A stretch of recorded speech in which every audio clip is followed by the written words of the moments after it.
Once in a small town, there lived a young boy named Sam. Sam was strong, fast, and full of energy. He loved running more than anything. He trained every day and wanted to be the best runner in his school, and maybe even the best in the world one day. For Sam, winning was everything. He believed that if you didn't come first, you failed. He counted his success by the number of races he won. One weekend, the school held a small sports day. There were 3 boys racing, Sam and 2 others from his class. Many people from the town came to watch. Among them was Coach David, a kind man who had trained many athletes over the years.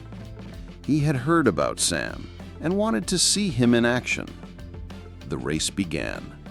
All 3 boys ran as fast as they could.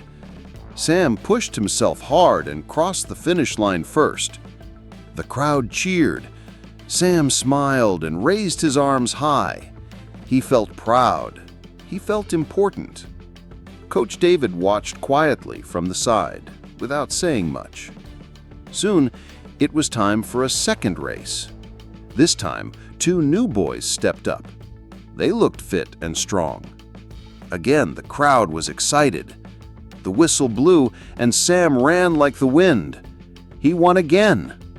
The people clapped and shouted his name, but Coach David still stood quietly, showing no emotion. Sam noticed and walked over. "Coach," he said, "did you see me win?"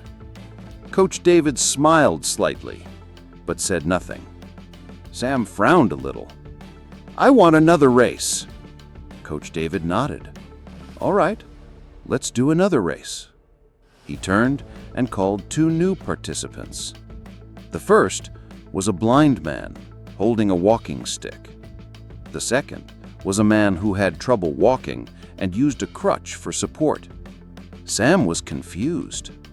"Coach," he said, "this isn't a real race.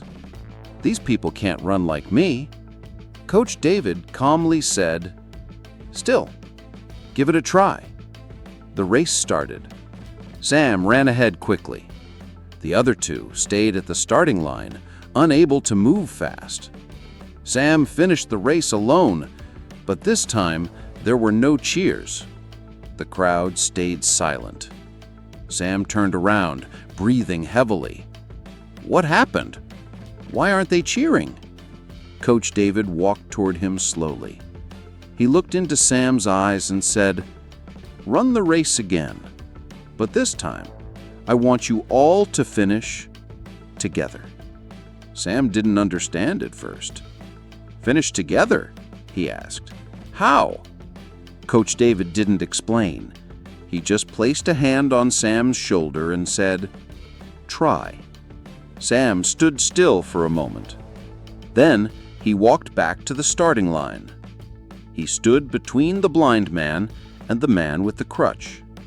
He reached out his hands. With one hand, he held the blind man's arm. With the other, he supported the man using the crutch. Step by step, they moved forward, very slowly. Sam walked at their pace. He encouraged them, supported them, waited when they needed to rest. Finally, after a long walk, they crossed the finish line together. And this time, the crowd rose to their feet. They clapped, they cheered, and some even had tears in their eyes.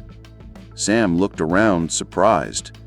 He turned to Coach David and asked, "Coach, who are they cheering for?" Coach David smiled fully for the first time that day. "They are cheering for you, Sam. Not because you were fast, not because you finished first. They are cheering because this time you helped others finish too." Sam was silent. Coach David continued, "In life, winning isn't everything. If you always race alone, if you always leave others behind, one day people will stop watching. Because real success isn't about beating others. It's about lifting them up. It's about running the race with heart.